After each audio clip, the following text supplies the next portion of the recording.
Assalamualaikum warahmatullahi wabarakatuh. Perkenalkan, nama saya Titi Hardianti, NIM saya 1914200085. Saya dari kelas PBS 6C.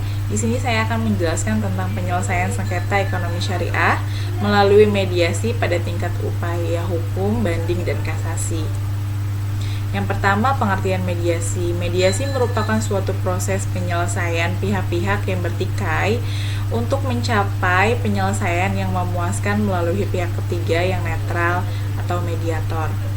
Keberhasilan mediasi bisa dipengaruhi oleh beberapa hal seperti yang pertama, kualitas mediator atau training profesionalitas. Yang kedua, usaha-usaha yang dilakukan oleh kedua pihak yang sedang bertikai. Yang ketiga, kepercayaan dari kedua pihak terhadap proses mediasi. Yang keempat, kepercayaan terhadap mediator. Dan yang kelima, kepercayaan terhadap masing-masing pihak. Penyelesaian sengketa ekonomi syariah pada pengadilan agama pasca dikeluarkannya Peraturan Mahkamah Agung Nomor 14 Tahun 2016 tentang tata cara penyelesaian sengketa ekonomi syariah wajib mengikuti tata cara penyelesaian sebagaimana telah diatur dalam perma tersebut. Peraturan Mahkamah Agung Nomor 14 Tahun 2016 ini mengatur secara detail mengenai ekonomi syariah, prinsip ekonomi syariah, akad ekonomi syariah, dan tata cara penyelesaian perkara ekonomi syariah di pengadilan agama. Hal-hal yang perlu diketahui dalam mediasi adalah sebagai berikut. Yang pertama, biaya mediasi.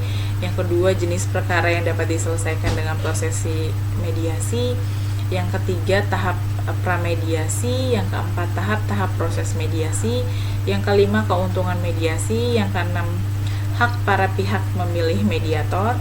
Yang ketujuh, memenuhi mediasi dengan itikat baik. Yang kedelapan, tugas mediator. Yang kesembilan, keterlibatan ahli dan tokoh masyarakat dalam mediasi. Yang kesepuluh, hasil mediasi mencapai kesepakatan. Yang ke-11, mediasi tidak berhasil atau tidak dapat dilaksanakan. Yang ke-12 atau yang terakhir adalah tempat penyelenggaraan mediasi. Lalu yang kedua adalah perdamaian di tingkat banding dan kasasi. Pada tingkat upaya banding dan kasasi pada penyelesaian sengketa ekonomi syariah ini, para pihak atas dasar kesepakatan mereka dapat menempuh upaya perdamaian terhadap perkara yang sedang dalam proses banding, kasasi atau peninjauan kembali terhadap perkara yang sedang diperiksa pada tingkat banding, kasasi, dan peninjauan kembali yang berlangsung paling lama 14 hari kerja sejak penyampaian kehendak tertulis para pihak diterima ketua pengadilan tingkat pertama. Kesepakatan para pihak untuk menempuh perdamaian wajib disampaikan secara tertulis kepada ketua pengadilan tingkat pertama yang mengadili.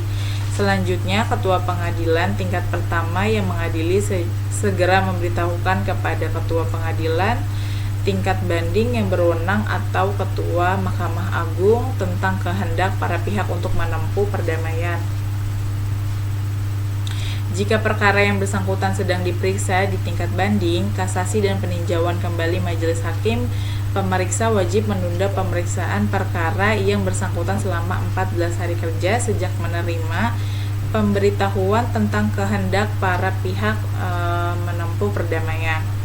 Jika berkas atau memori banding, kasasi, dan peninjauan kembali belum dikirimkan, ketua pengadilan tingkat pertama yang bersangkutan wajib mengunda pengiriman berkas atau memori banding, kasasi, dan peninjauan kembali untuk memberi kesempatan para pihak mengupayakan perdamaian.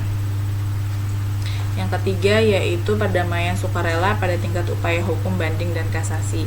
Sepanjang perkara hukum belum diputus pada tingkat upaya hukum banding, kasasi, atau peninjauan kembali, para pihak atas dasar kesepakatan dapat menempuh upaya perdamaian. Jika dikehendaki, para pihak melalui ketua pengadilan mengajukan kesepakatan perdamaian secara tertulis kepada hakim pemeriksa perkara tingkat banding kasasi atau peninjauan kembali untuk diputus akta perdamaian.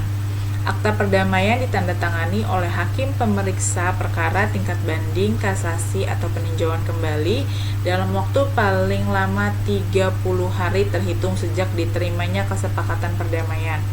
Apabila berkas perkara banding kasasi atau peninjauan kembali belum dikirimkan, berkas perkara dan kesepakatan perdamaian dikirimkan bersama-sama ke Pengadilan Tinggi atau Mahkamah Agung.